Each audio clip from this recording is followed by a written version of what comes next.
धर्मेंद्र यादव ने नामांकन कर दिया है आजमगढ़ से और दूसरी बार चुनावी मैदान में है। जीत कितनी उम्मीद रखते हैं? 100% उम्मीद।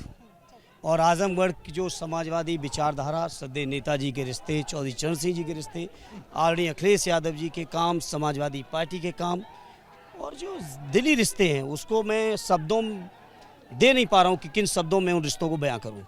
ऐसे शानदार रिश्ते हैं आजमगढ़ लोगों के साथ। आपके प्रतिद्वंदी कह रहे हैं कि हम चुनाव हारने के बाद भी इस क्षेत्र में रहे और आप तो भाग जाते हैं। उनको पता ही नहीं है। उनके बारे में मैंने एक बात कही थी और हालांकि वो उनको थोड़ा सा राहत देने वाली बात कह दी थी मैंने जिस दिन आया था उस दिन भी कहा था वो एक कलाकार हैं और कलाकारों को स्क्रिप्ट दी जाती है, उस स्क्रिप्ट को पढ़ते हैं और शायद बेरोजगारी के नाम पे वही स्क्रिप्ट उन्होंने पढ़ दी। 19 के चुनाव में जब राजशेखर जी के खिलाफ वो उम्मीदवार थे, उन्होंने कहा मुझे ब्रह्मा भी नहीं हरा सकते। तो ऐसे लोग जिनकी बातों में स्थायित्व ना हो।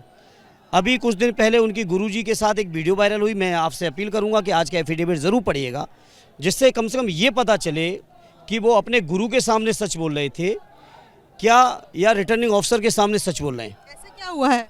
अब वो आपको पास वीडियो नहीं पहुंच पाई क्या? तो अब तो आपका नेटवर्क कमज़ोर है। आज यहाँ पे क्या बोला है? आज यहाँ नहीं, मैं कह रहा हूँ आज यहाँ जो आरओ के सामने एफिडेविट दिया होगा, आरओ के सामने बात कर रहा हूँ मैं, रिटर्निंग ऑफिसर सामने जो एफिडेविट में आदमी को सच्चाई बयां करनी ही पड़ती है और गुरु के सामने भी एक सच्चाई बयां करके आए, तो दोनों का कंपैरिजन करिएगा और फिर अध्ययन करिएगा कि क्या सच है। गुरु वाला वायरल वीडियो सबके पास है। मैं आपसे समझना चाहती हूँ कि रिटर्निंग ऑफिसर के सामने ऐसा मैंने अभी नहीं देखा उनका एफिडेविट, आप देखिएगा, आप देखिएगा। ठीक है। सवाल अरे डॉक्टर साहब नमस्कार। सवाल ये है कि मुलायम परिवार में ज़्यादातर परिवार के लोगों को टिकट दिया है, तो क्या और कोई यादव की कार्यकर्ता मुलायम परिवार को नहीं? देखिए, ये वो लोग बातें कर रहे हैं जो यादवों के इनकाउंटर करा रहे हैं।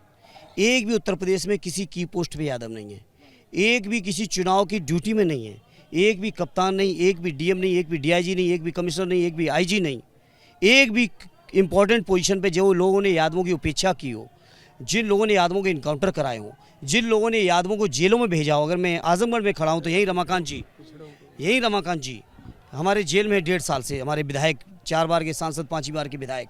और जहाँ तक आदरणीय अखिलेश यादव जी ने इस बार फैसला ये ज़रूर किया है, पीडीए परिवार को मौका दिया है और यही कारण है कि लगभग 10-11 कुर्मी लोग हैं, मौर्य लोग हैं, निषाद लोग हैं, पाल लोग हैं, कश्यप लोग हैं, राजभर लोग हैं, कोई समाज, ये संखवार लोग हैं, जाटव लोग हैं, पासी भाई हैं, समाज के हर वर्ग के लोगों को प्रतिनिधित्व देने का प्रयास आदरणीय अखिलेश यादव जी ने किया है। इस बार आपके कंधे पर गढ़ बचाने की चुनौती है, क्योंकि पिछली बार आप चुनाव हार गए थे। इस बार ये बड़ी जिम्मेदारी है। केवल मेरे कंधों पे नहीं, आजमगढ़ के सभी साथियों कंधे पे, और सब लोग बहुत बेहतर उस जिम्मेदारी को बखूबी निभाएंगे।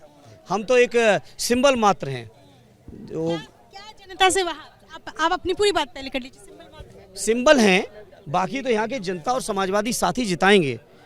माननीय अखिलेश यादव जी में, माननीय नेताजी में आस्था रखने वाले लोग जिताएंगे। स्वर्गीय चंजीत जी के साथ जिन लोगों ने काम किया है, स्वर्गीय उनके रामदेव जी के साथ किया है। अभी मैं 3 दिन पहले गुरुजी के यहाँ मिलने गया, एक शिक्षक थे, तो उन्होंने बताया यहीं पे 3 बार चौधरी चरण सिंह जी आके खीर खाया करते थे। तो ऐसे रिश्ते हैं इन लोगों के साथ।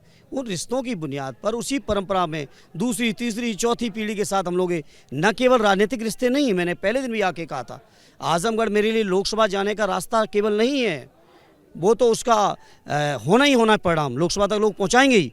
लेकिन आजमगढ़ मेरे लिए जिम्मेदारी इस बात की है कि जो श्रद्धेय नेताजी ने, चौधरी साहब ने, माननीय अखिलेश जी ने, स्वर्गीय चंजीत जी ने, स्वर्गीय रामदेव जी, स्वर्गीय राम बच्चन जी ने, आदरणीय बलराम जी ने, आदरणीय दुर्गा जी ने, आदरणीय आलमबदी जी ने, जो हमारे वरिष्ठ से वरिष्ठ लोगों ने जो रिश्ते बनाए हैं, आदरणीय रमाकांत जी ने, हमारी पार्टी के संगठन के लोगों ने जो रिश्ते बनाए, उनको आगे बढ़ाने की जिम्मेदारी मेरे ऊपर है। आप जब जनता के बीच जा रहे हैं, लोगों के बीच जा रहे हैं, क्या कह रहे हैं? कौन से ऐसी बातें हैं जो जनता के बीच? आज देश का सबसे बड़ा मुद्दा है इस लोकसभा चुनाव का, वो संविधान बचाने का चुनाव है। अगर संविधान बचेगा तो आपकी मीडिया भी बचेगी, और संविधान नहीं बचा तो आपको भी स्वतंत्र रूप से सवाल पूछने का अधिकार, बिल्कुल स्वतंत्र होकर आपसे सवाल आज पूछ रही हैं। अगर संविधान है इसलिए पूछ रही हैं, बाबा साहब ने चौथा स्तंभ माना है मीडिया को, इसलिए पूछ रही हैं। अगर ये लोकतंत्र का चौथा स्तंभ नहीं माना होता और बीजेपी द्वारा आएगी तो चौथा स्तंभ नहीं रहेगा। ये कह रहे संविधान बदल देंगे 100%। वो कह रहे हैं कि हम संविधान क्यों बदलेंगे, नेहरू जी ने सबसे पहले बदला है। नहीं, मामूली संशोधन समय के हिसाब से एक अलग बात है, ये संविधान को पूरी तरह से खत्म करेंगे। आप सोचिए कि नई पार्लियामेंट के उद्घाटन के समय पर जब सांसदों को संविधान की प्रति बांटी गई तो क्या उसमें से समाजवाद, क्या उसमें से धर्मनिरपेक्षता जो हमारे प्रियम्बल का हिस्सा है, क्या हटा के नहीं बांटा गया? तो नियत समझने की ज़रूरत है। बीजेपी की नियत यही है, वो नागपुर का संविधान लाना चाहते हैं और जनता बाबा साहब के संविधान को चाहती है। यही कारण है कि 2 चुनाव के बाद 2 चरणों का चुनाव हुआ है, इसके बाद अब 400 पार का नारा खत्म हो गया है। अब कोई बीजेपी का नारा दे रहा है 400 पार का? इधर 2 चरणों के बाद अगर दे रहा हो तो बता दीजिए आप। नारा खत्म हो गया है, लोगों की हवा उखड़ गई है, क्योंकि जनता देश की कभी बर्दाश्त नहीं करेगी संविधान का खत्म होना, और ये इस देश का, इस चुनाव का सबसे बड़ा मुद्दा बन गया है। बहुत शुक्रिया, बहुत बहुत धन्यवाद। ये समाजवादी पार्टी से उम्मीदवार है धर्मेंद्र यादव, और इस बार गढ़ बचाने की बड़ी चुनौती है, क्योंकि पिछले चुनाव में यानी उपचुनाव में इनको यहाँ से हार मिली थी, हालांकि वोटों का अंतर बड़ा कम रहा था। और समाजवादी पार्टी के तमाम कार्यकर्ता आपको नजर आ रहे होंगे। धर्मेंद्र यादव ने भी नामांकन कर दिया है और मुलायम सिंह के परिवार से आते हैं, लेकिन इनका कहना है कि अगर संविधान बचा रहा तो बेहतर है, क्योंकि बीजेपी अगर आती है तो नागपुर का संविधान लागू हो जाएगा। जाहिर सी बात है, अपनी तमाम बातों को लेकर जनता के बीच जा रहे हैं धर्मेंद्र यादव। अपने सहयोगी सीके सिंह के साथ निधि श्री, एबीपी न्यूज़, आजमगढ़।